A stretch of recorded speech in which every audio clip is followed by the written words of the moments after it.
daily basis. He lets them see behind the curtain, as it were. He lets them see what's really going on. If only they could eavesdrop on God holding court in heaven. As they feel the flames begin to lick around their feet at the stake, or hear the roars of the hungry lions, they can take hope that above and behind, beyond and within this terrible ordeal, there is a different reality. He calls to their remembrance the example of faithful people who have witnessed to their faith in God without flinching. And he turns their eyes toward a future when they will be part of that great innumerable throng from every nation, tribe, and language who stand around the throne of God singing, "Blessing and glory and wisdom and thanks and honor and power and might be to our God forever and ever." The memory of faithful ones who had gone before will inspire them to faithfulness in their own time of ordeal or testing, and cement the bond which binds the whole people of God together, past, present, and future, all bound together into one vast, thrilling community of worship. And this remembrance will renew and strengthen them in hope.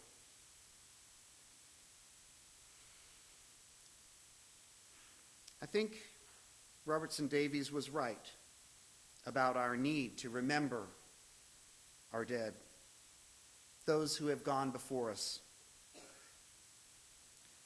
What sense of family solidarity can we have if we don't remember our fathers and mothers, our grandparents and great-grandparents who have made such an impact on our lives?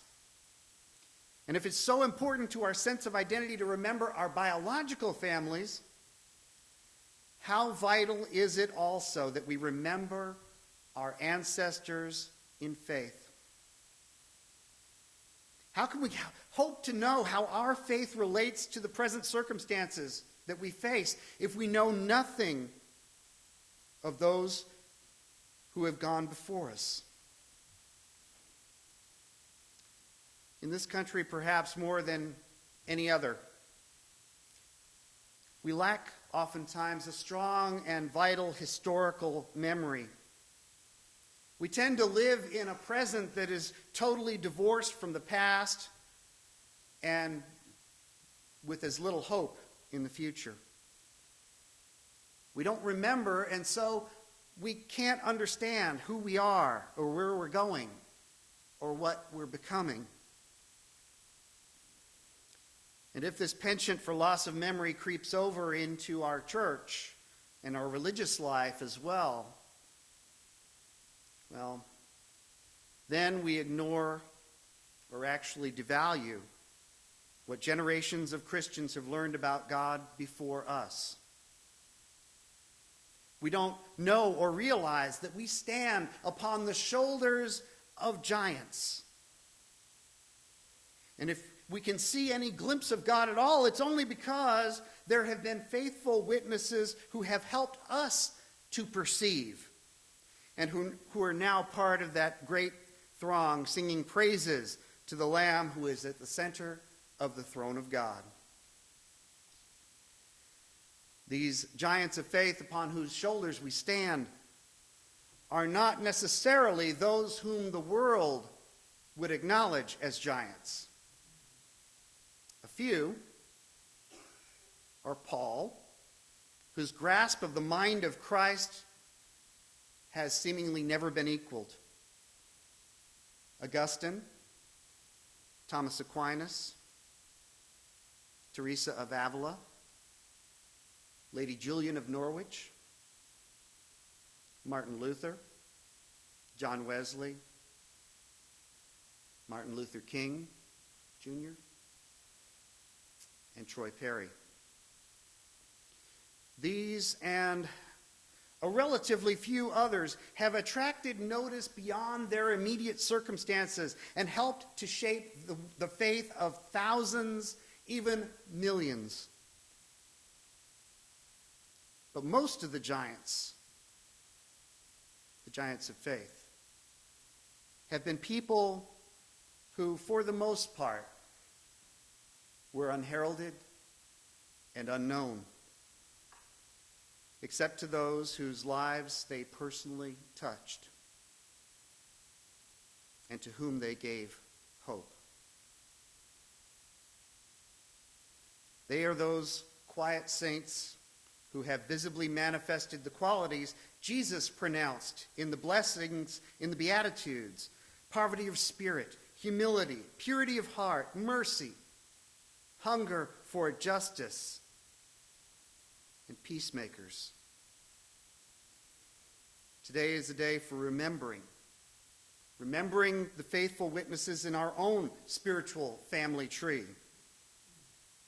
Today is the day for all of us to remember the saints, all the saints who have trod the path of faithfulness to God before us, and especially those whom we have personally encountered on our own journey, whose witness to the faith has contributed so much to our own. When we gather around God's table, we gather to remember in this deep sense.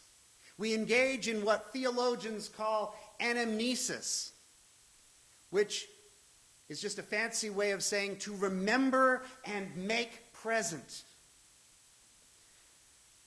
We eat and drink the bread and cup in remembrance of Jesus in this way.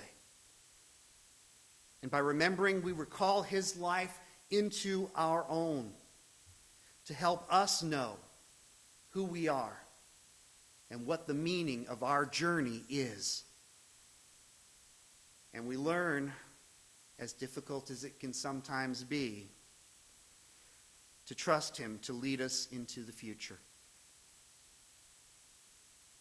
But we don't gather alone.